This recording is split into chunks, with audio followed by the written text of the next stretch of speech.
Good morning, and thank you for being here again today. Our rampant rate of homelessness is the top concern for Portlanders and the main priority for my office.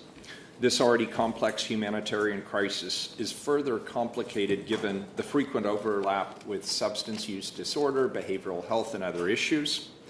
Our solutions must address all aspects of this issue. Here's what we know. There are hundreds of unsanctioned camps spread out over virtually every neighborhood in our city, all 146 square miles of it. Due to the dispersed nature of our homeless population, there's no way we can reasonably provide the kind of outreach, consistent case management, or follow-up required to successfully connect people to the services and the shelter that they need. Here's what we're doing about this issue. The temporary alternative shelter sites I announced last November are now in the implementation phase. I know that people are tired of hearing us talk about addressing this issue. They expect action, and today is about direct action that we are taking to move this project forward. These sites are part of a multi-pronged approach to phase out unsanctioned homeless camps throughout the city of Portland. This effort will better connect homeless Portlanders who've been camping on sidewalks, along roadways, and in public spaces to much-needed services in a safe and sanitary environment. These sites will complement the array of other shelter services available to homeless Portlanders. I want to thank Commissioner Dan Ryan for his co-sponsorship of the 5 resolutions that City Council approved last November. His partnership and guidance have been critical throughout this process. After analyzing numerous properties across the city of Portland, we've identified some locations that best fit the need for developing these sites, one of which will be likely located at 1490 Southeast Gideon Street in Central East Side, Portland. We have an agreement in principle. We do not have the signed lease as of today, but I am very confident we will do that soon. The lot is situated in the Central East Side between the Brooklyn and Hosford Abernathy neighborhoods. Initially, this site will have up to 100 tents that can hold up to 150 individuals. This location will help provide safe, designated camping locations for homeless Portlanders who then can access basic services like food, restrooms, showers, laundry, electricity, and storage facilities. The site is located next to numerous public transportation options, and it will provide a pet area as well as community spaces. Our service teams will provide additional trash receptacles with regular collection and hazardous waste removal in the site and within a 1,000-foot perimeter of the site. The site will have a perimeter fence and round-the-clock security managed by the service provider. These sites will have rules. There will be no unsanctioned camping within 1,000 feet of this site. There will be no cooking or fires allowed. Alcohol and drug use will not be allowed in common areas or public spaces. These sites will have security. Weapons will be checked at the entrance. The service provider will patrol a 1,000-foot perimeter surrounding the site 16 hours a day, every day. There will be a 24/7 direct hotline staffed by the service provider to quickly address any complaints, questions, or report perimeter issues. These sites will also require partnerships in order to be successful.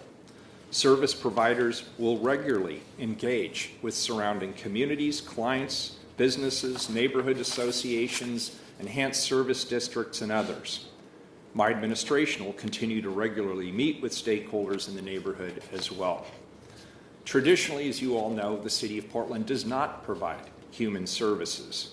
We will look to community-based partners, as well as Multnomah County, to coordinate with city staff to perform physical, behavioral, and mental health visits. We have additional sites in various stages of the negotiation process, some of which we can't identify because of non-disclosure agreements. We look forward to announcing additional sites as they're finalized. And again, just a reminder, the Council has approved up to 6 sites. After conducting a comprehensive search and completing a competitive bidding process, we've selected a qualified service provider with experience managing outdoor shelters.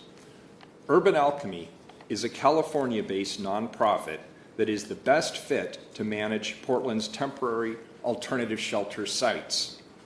Urban Alchemy already runs numerous sites in California and a congregate homeless shelter in the state of Texas.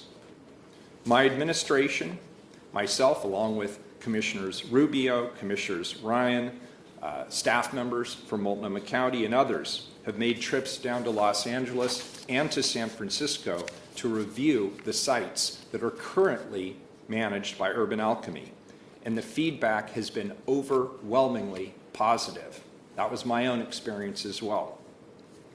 Urban Alchemy will likely run more than one shelter site here in the city of Portland, and their headquarters will be based at the Southeast Gideon Street location that I've announced today, for which they are the assigned service provider.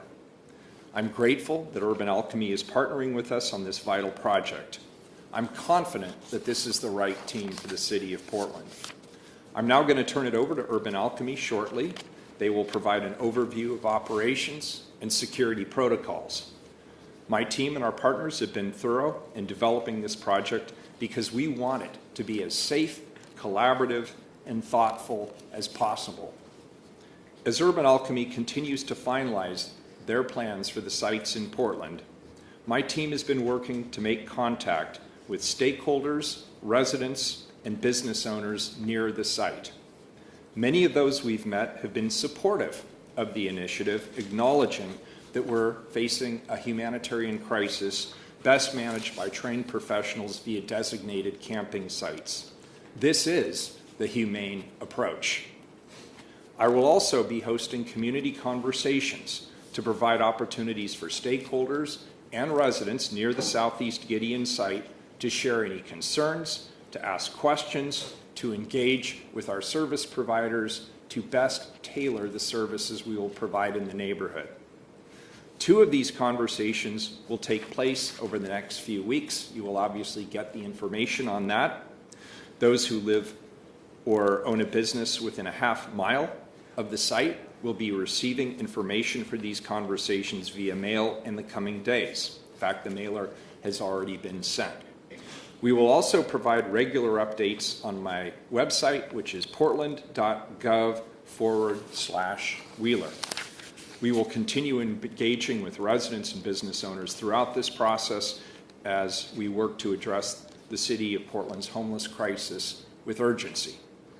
Our goal is to have this site up and running by this summer. Maintaining the status quo is not a compassionate response. Creating temporary alternative shelter sites is compassionate, and the need is obvious to everyone. Portlanders understand that homelessness is complicated. They understand that we need to build systems of care that connect people to the services they need to get off and stay off the streets. But we have to acknowledge the fact: rampant, unsanctioned homeless camps in parks, green spaces, public right-of-ways, and elsewhere create real and significant public safety, public health, and livability issues for everyone in the Portland community. It is untenable.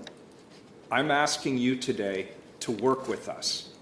Help us create a system that will allow us to recover our public spaces and to connect people to the services they need to get off and stay off the streets. Ask the governor, the legislature, the county, and others to work with us on the plan that we're moving forward on today. To be successful moving forward, we need to acknowledge that the current system is not working as effectively as it could. There are successes, but ultimately too many people are failed by the status quo, both homeless individuals and the public at large. Can we acknowledge that? And can we work together to build a system that will work? This press conference is about one strategy that I believe shows tremendous promise. We can both create more affordable housing options and provide immediate services to those who are struggling to survive on our streets.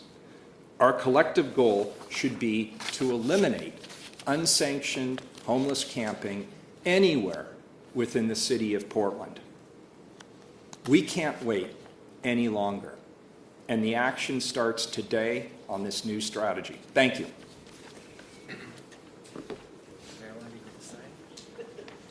I'm going to invite Director Myers up here from the Community Safety Division. Thank you, Cody. Well, good morning, everyone. My name is Mike Myers. I'm the Community Safety Transition Director for the City of Portland. Many of you know that I was the fire chief previously and your emergency manager. And with that experience, I look at this issue through the lens of managing a disaster. If there was a hurricane in Florida, or a flood in Missouri, or an earthquake in Oregon that immediately displaced 3,000 residents from the disaster, we would not leave them to the streets to fend for themselves until they were navigated back into housing. We would establish emergency safe shelter sites with support and services on site, knowing that it may take 3 to 5 years before adequate housing is available.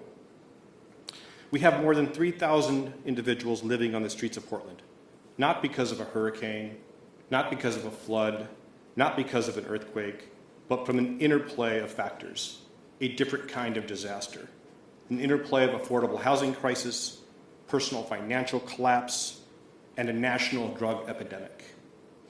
We have an obligation to offer safe locations staffed with professional practitioners and with on-site services. The goal is to provide a people-centered approach to meet people where they are at, to serve as a stopover from unsafe public camping to stable housing. This is not a new concept. There are over 59 million internally displaced persons in the world. Countries are dealing with enormous unhoused populations displaced by violence, conflict, and natural disaster, and they have responded to these calamities with research and effective approaches similar to what our approach is here. We are not alone. We are proud of our new partnership with Urban Alchemy as we are set to establish our very first alternative shelter site. Thank you for having me here today. All right, I'll invite the service provider up, Urban Alchemy. We have 2 representatives here, so I'll have you guys introduce yourselves. And then we also have virtually attending Kirkpatrick Tyler. So we'll have him also share, open up his camera. If you guys want to just introduce yourself and share a few words, that'd be great. Okay, yeah. Hi, my name is Jeff Dickey. I'm a former long-term offender from California. I spent over 2 decades in the California penal system. During my incarceration, I had a change of heart, like many of those who are spending a long time in prison, and realized that my ways were wrong, and I made it a large effort to rehabilitate, and came to the conclusion that I needed to apply restorative justice principles when I got out. And about a little over 5 years ago, I was released. I went in front of a board of commissioners, and they found me suitable for parole. I paroled to San Francisco, where I was immediately employed by the city of San Francisco and Lena Miller, our CEO of Urban Alchemy, who had decided that they wanted to provide jobs for those returning citizens and give them an opportunity. We were tasked with a rather difficult task of space management in front of City Hall in the Civic Center of San Francisco, which had been inundated with homeless issues, drug addiction, mental health issues. We were asked to keep the whole plaza safe for families. 2 children's parks were being built there, and we needed to control that environment. That program was so successful that others ensued from that, and we soon were contracting with Human Services Agency, San Francisco, Recs and Parks of San Francisco. We've contracted with corporations like WeWork, Zendesk, Supreme, UC Hastings.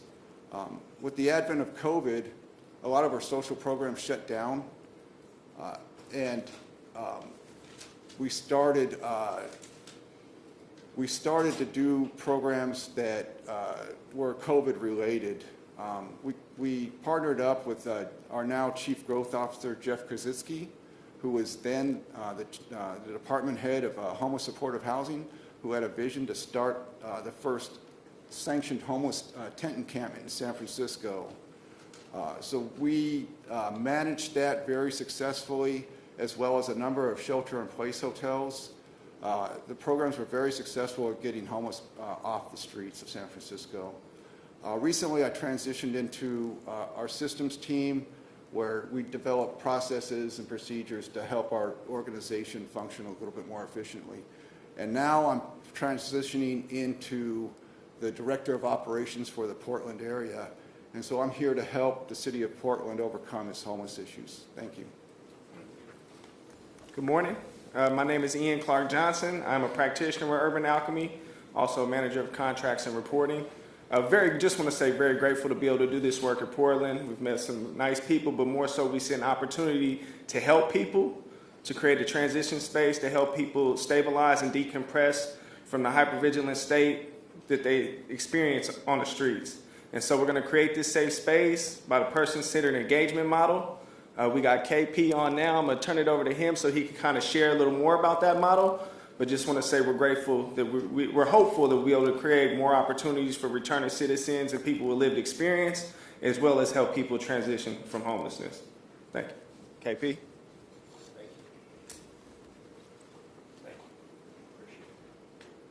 Good morning, everybody. So glad to have the opportunity to greet everyone and to, more importantly, to be able to be a part of the awesome work in Portland to fighting and ending homelessness.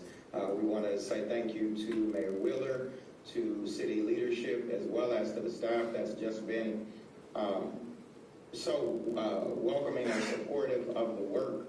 I think the thoughtfulness and the intentionality of how we've gotten to this point is key to the fight to end homelessness.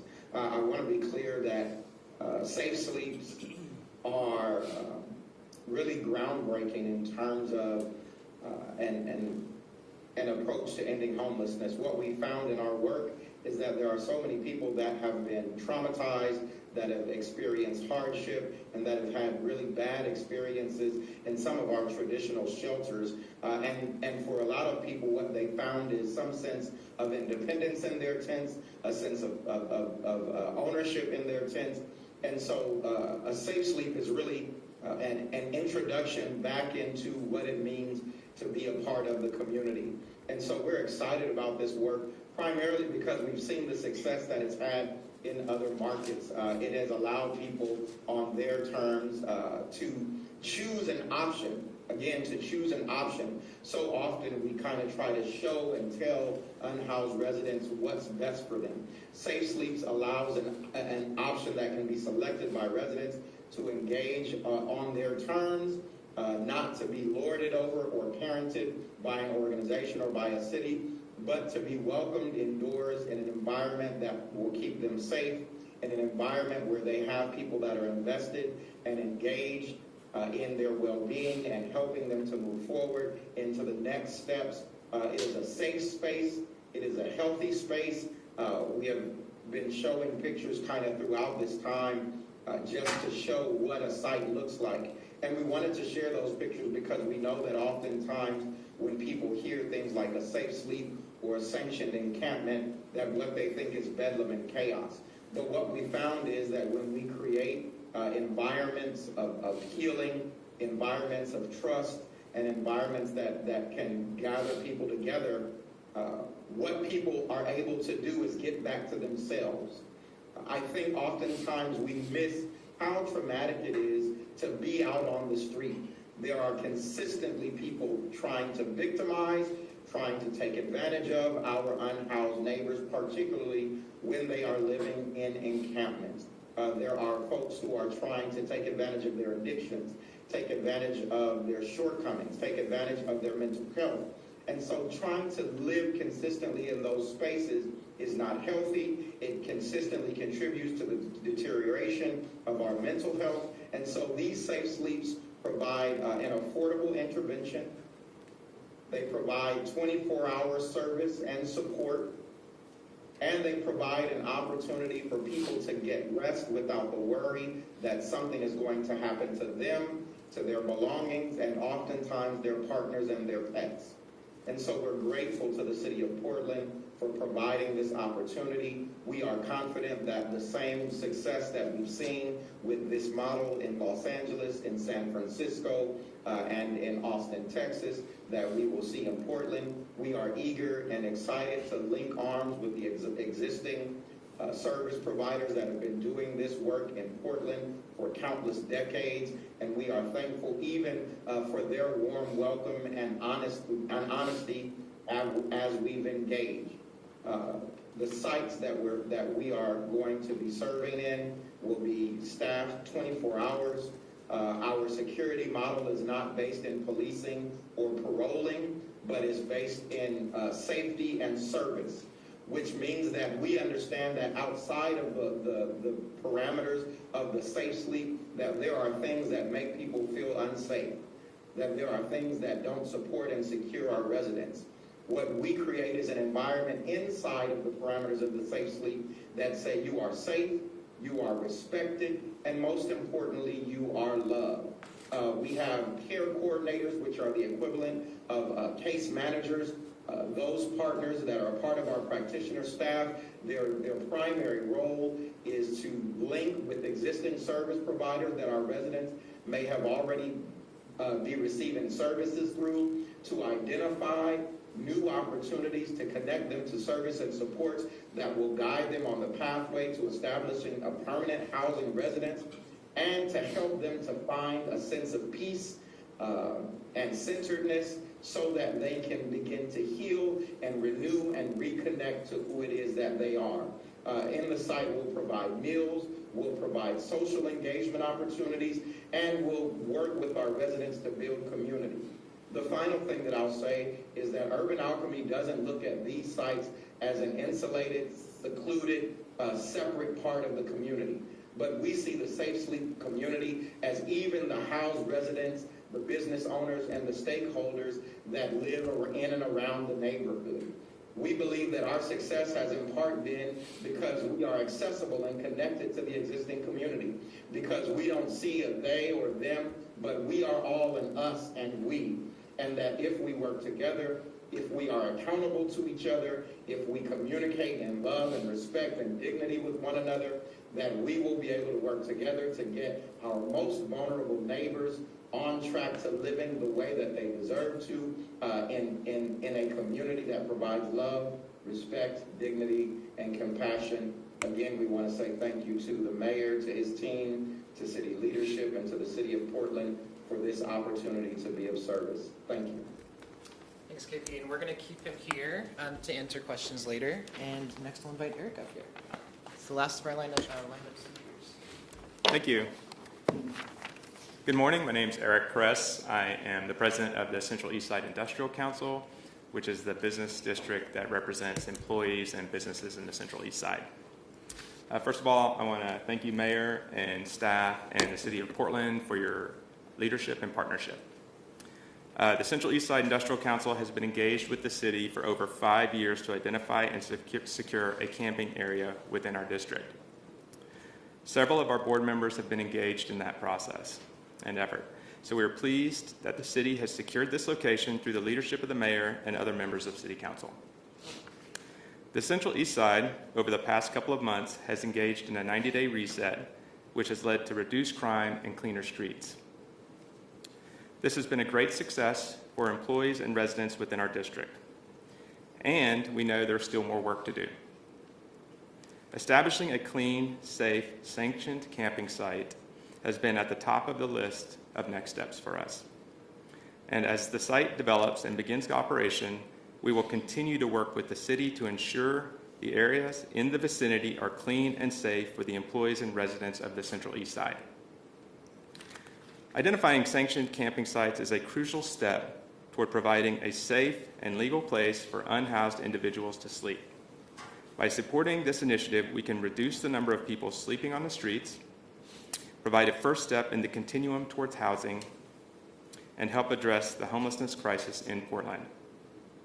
It is heartening to see the city and its partners working together to create a solution that benefits everyone.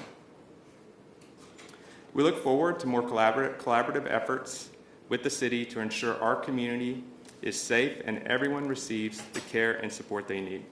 Thank you to all who have worked tirelessly in this effort.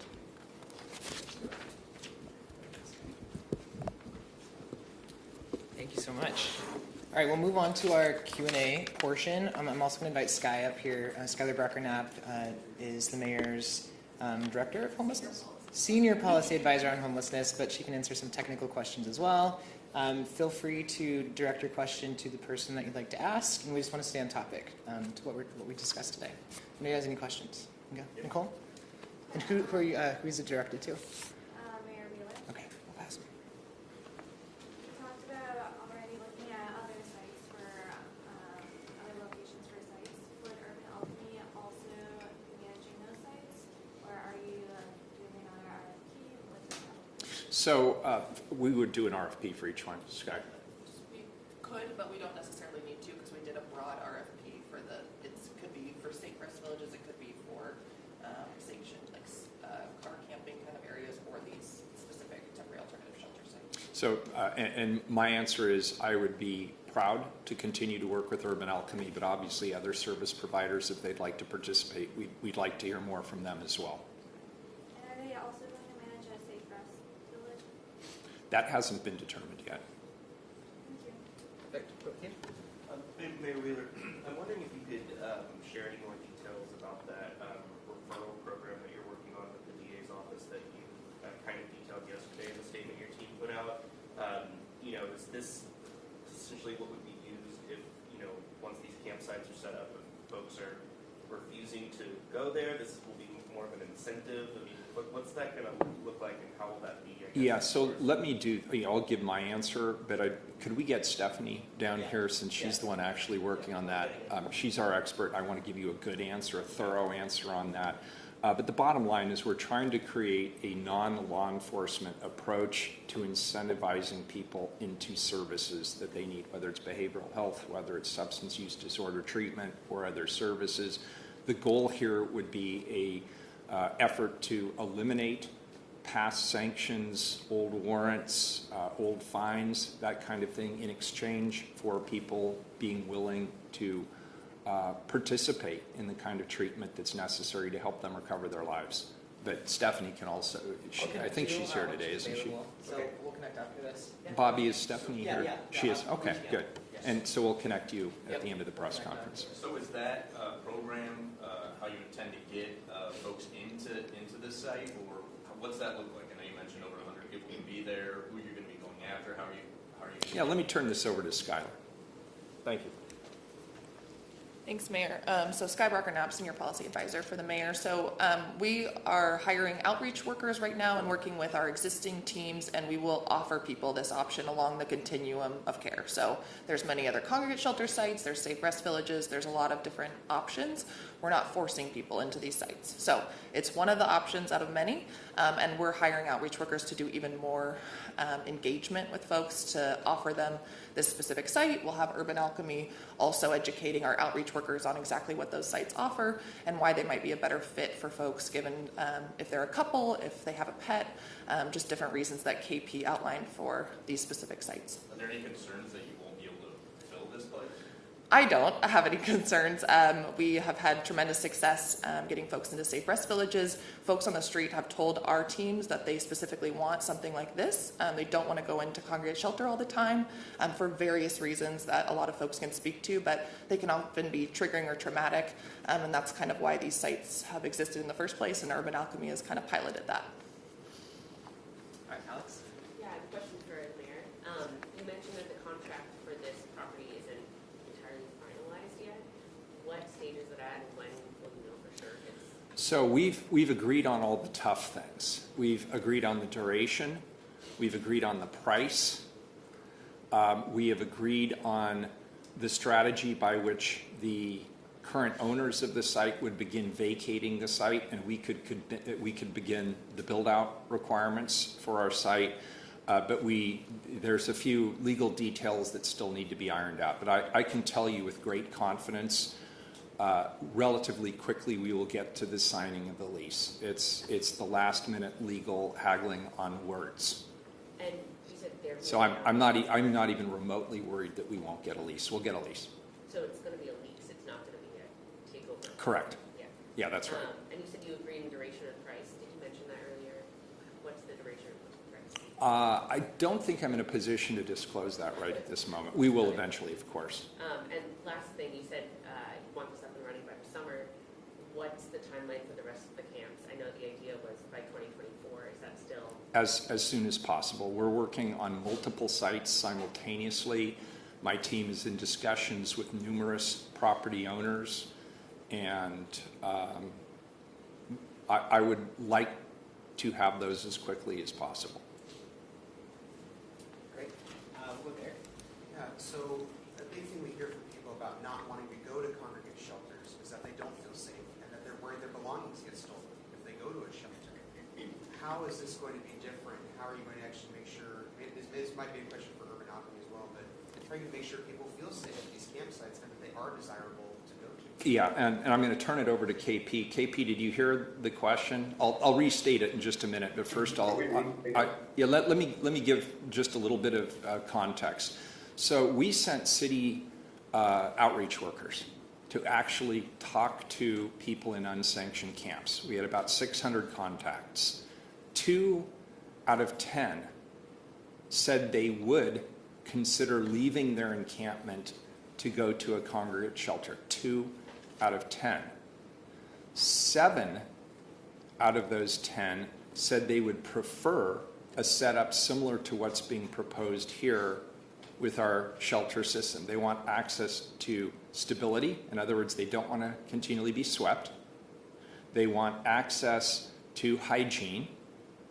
Lack of toilets, lack of sinks, lack of laundry, lack of litter collection is a major concern for people who live on the streets. And the icing on the cake is the possibility of being connected to the kinds of services that people need that ultimately could prepare them for and connect them with housing. But for a lot of them, they acknowledge themselves. In fact, 40% acknowledged that they have behavioral health or substance use disorders that are disabling to them. 20% indicated they have both. So we see this as a stopping place. It's much better than a dangerous and squalid unsanctioned camp. It's not as good as being in a home and prepared to be in a home, but it's somewhere in the middle, and it's a missing link in the chain of services that we currently provide. And I think it's a critical missing link. It's the difference, I believe, between connecting people to the services they need to get off the street and not doing that. And so that's why I've pushed so hard and why my colleagues have supported this approach. KP, the basic question was around, and if I get this wrong, correct me. The basic question was around security for people who live in the camps. The reporter accurately indicates that a lot of people are concerned if they go to a shelter, they may not be secure, their belongings may not be secure. How do you address that in your program? Did I get that right? So I would say first, well, I'm honored to be here. A really critical piece to, and a significant portion of the answer to that question are the 90% of our staff that are represented by those two gentlemen that are there with you, Ian and Jeff. 90% of our team are formerly incarcerated or have homeless lived experience. The reason that I say that they're a key component to this is because they have the skills, but they also have the life experience that helps to connect with our unhoused residents and neighbors. Before we can talk about security, we have to talk about connection. Putting up bars, locking things up does not actually secure things. Security actually happens in our heads and in our hearts. And when you have staff that are there to support you, who can empathize with what you're experiencing, who can empathize with where you've been, and who have experienced some portion of what you're going through, security starts there. The second portion is that so much of our on-the-ground model is based in community engagement and support. And so throughout the day, what you see are practitioners moving throughout the site, engaging with residents. And so that engagement has allowed us to see a reduction and in many ways an eradication of things like theft, because those things are based in poverty. Those are mindsets that are encouraged by the environment. Again, when you come into a safe sleep, not only are your things safe, but the environment is safe. Lastly, I'll say that we do have common sense mechanisms to keep people's belongings safe, right? So we have storage containers that can be locked that are assigned to each resident. We have staff that are consistently engaging in wellness checks. We have areas that are designated for different things, and for residents' most valuable things inside of their tent, they also have a storage container that they can keep there with them. What we've learned on the ground and engaging with folks that are unhoused has taught us so much about why they have been what we call service resistant.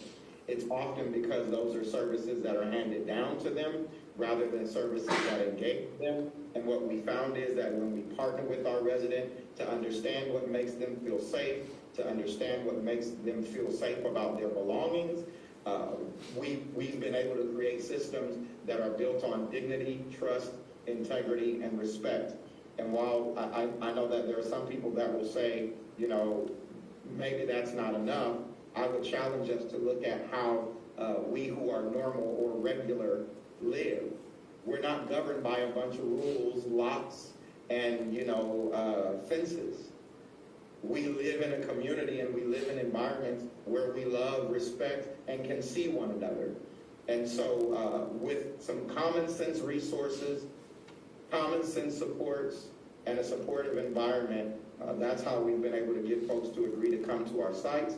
That's also how we've been able to keep a significantly low amount of challenges around theft and keeping people and their belongings safe.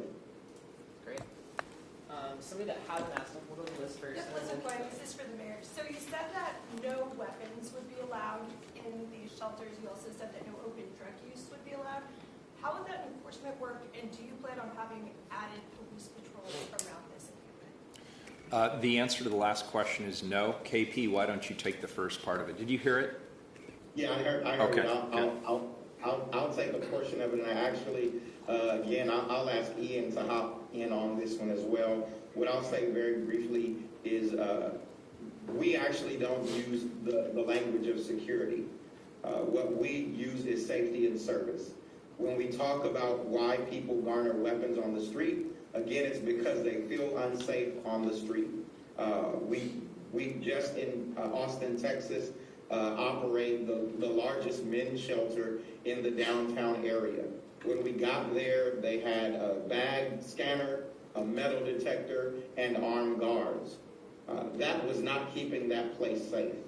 We removed the metal detector, we removed the baggage scanner, we replaced armed guards with practitioners who are trained and equipped with de-escalation skills, as well as love, compassion, and respect. When a resident comes in, we explain to them that we have an honor system. We ask their permission to be able to search their bags. 99.999% of residents agree to that search. Those who don't, you know, we invite them to come back when they're willing to participate in the, you know, kind of the practices of that community. If they have weapons, we simply ask that they turn them over. We store them away in a secure place that is manned by practitioners.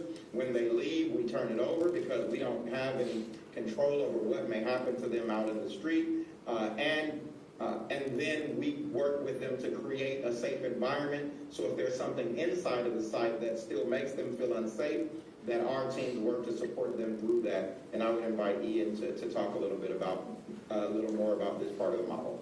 Yes, and a big part of it is just staying trauma informed.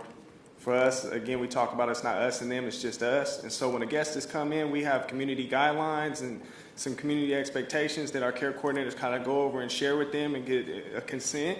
And then we call it negotiating. We just start having conversations and build relationships.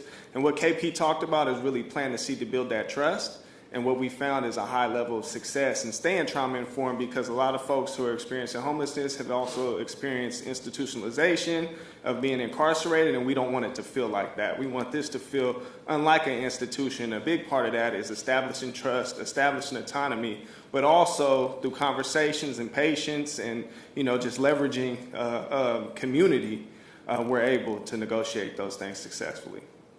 Good day.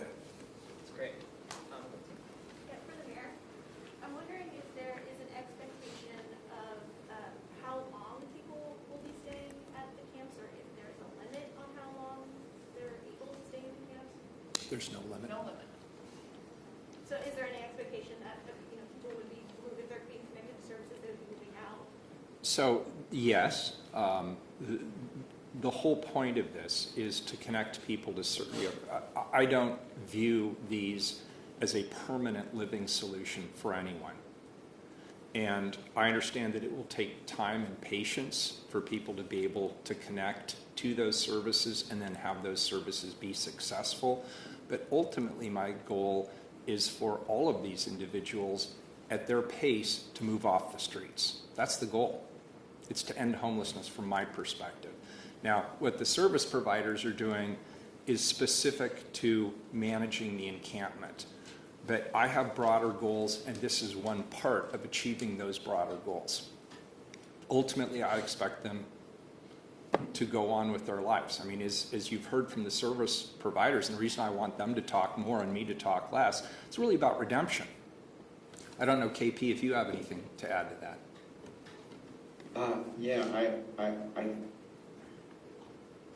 So the technical answer to your question is that the average stay for residents can be anywhere between 3 and 9 months. A portion of what contributes to that is the availability of housing resources within the municipality, right? So we can't expect people to move into housing that we don't have. In our conversations with the city and with the mayor's office, you all have an aggressive push to create more housing. But in addition to that, we talked earlier about our care coordinators. Our care coordinators are really focused on, one, preserving the existing connections between residents. The reason that that's important is because when folks live in encampments, oftentimes it's very difficult for their case managers and other supports to stay engaged because their phones might get cut off. They may be moved by a sweep. Their tents may be burned. They may be being threatened by somebody in that environment. And so the stability that is necessary to get folks moved forward just doesn't exist when people are living on their own in the street.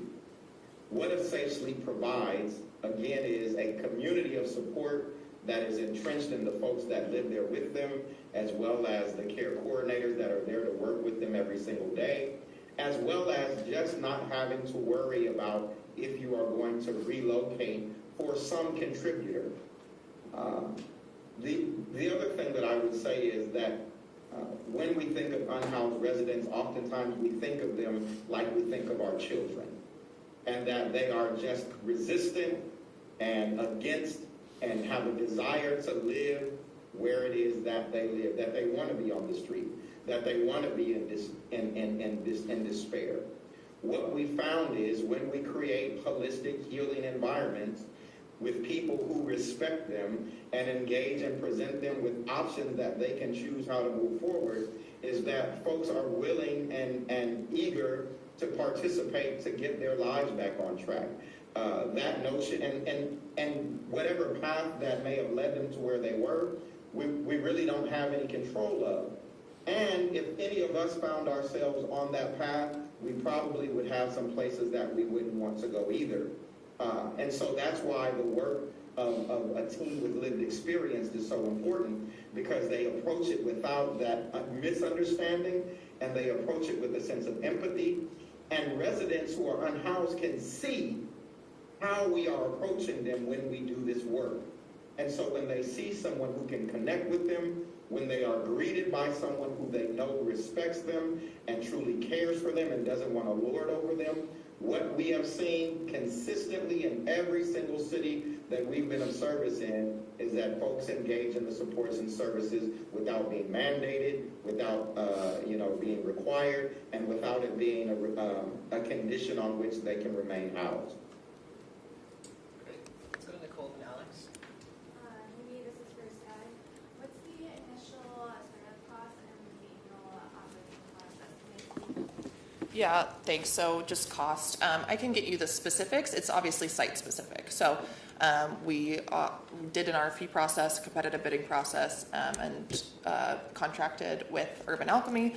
So they'll have startup costs as a provider, but then we also have startup costs and capital costs for construction at each site. And again, very site specific. So I can get you like kind of a spreadsheet maybe of all of those, and we can provide that, but it's really going to be dependent on each site. And then we'll have yearly operating costs that'll go along with that. So we can probably link it to our website as well. So we have an FAQ page that I think Cody has shared with you, and we'll continue to add more information to that. Yeah, I have a question for Jeff. I'm curious, you said obviously you have extensive background in this kind of work in San Francisco and there here in Portland, the same. I'm curious if there are any, if you see any different hurdles or challenges to addressing, homeless crisis in Portland compared to San Francisco, what those might be, what similarities you see and what differences you might see. Well, the cities are really similar in scope.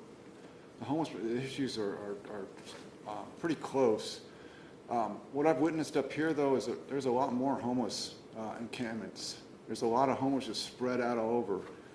San Francisco is more concentrated in a certain area, in a certain region of San Francisco, mostly in the Tenderloin and South of Market areas, and I think that was designed. However, up here, it's a little different.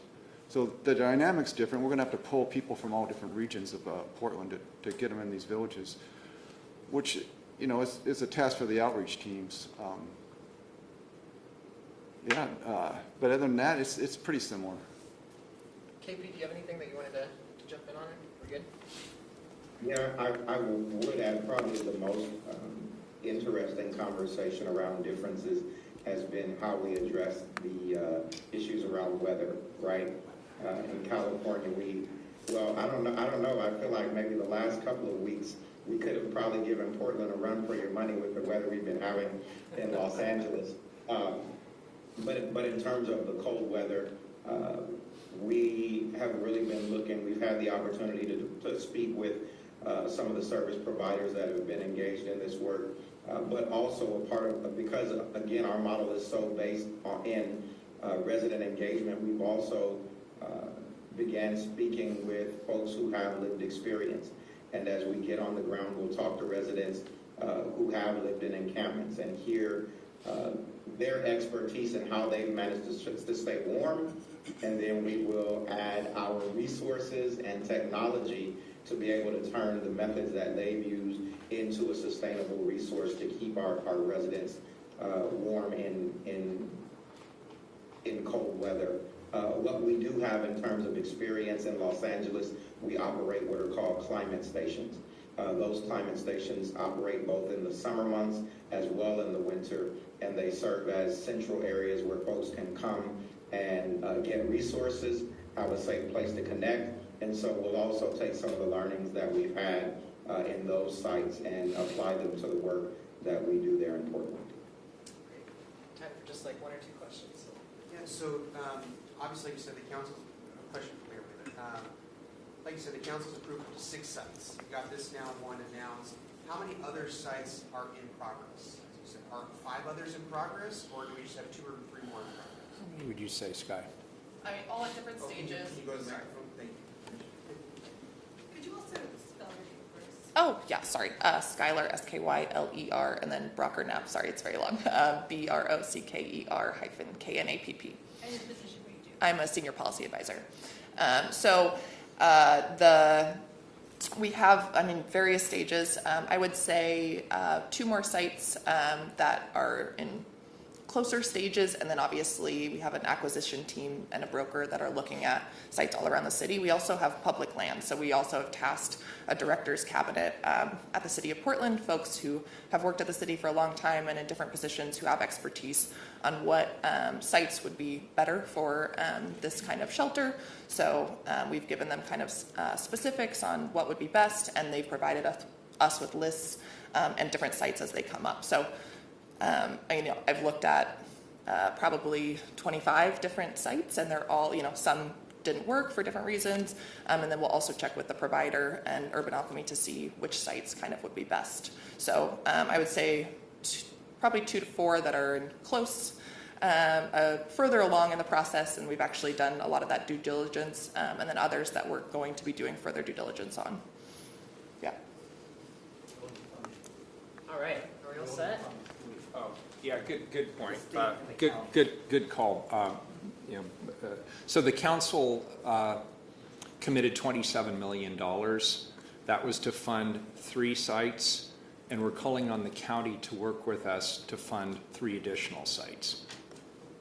So the county still hasn't committed that number? We're still in meetings with the governor as well as the county chair.